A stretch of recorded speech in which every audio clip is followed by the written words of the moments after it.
How you doing, Ralph here, Ralph Customs? We're back on our dens doing a few bits and bobs. I'm trying to get it in shot and I can't, so I thought I'd just do a quick video showing a few bits and bobs. Let me spin you around. Hold on. So here we've got the OG battery tray. This was on it with this strap that has got a little tab that goes in this slot. It's a pain in the arse to get it in.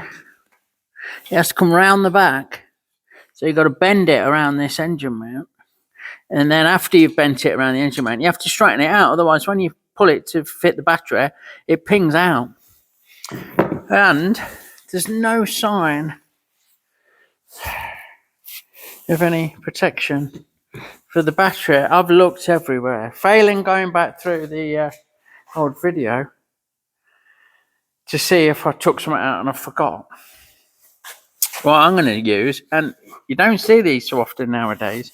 In these days, everything's tubeless. But if ever you get an inner tube from a car or a bike or whatever, like, save it. Fucking save it. I have 2 or 3 of the things. They're great.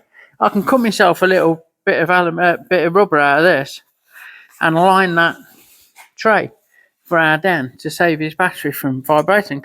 Because if I don't, what'll happen eventually is that there'll be a little bit of movement, a little bit of vibration, and the bottom of this tray will eat into that battery. Guaranteed. I will double check.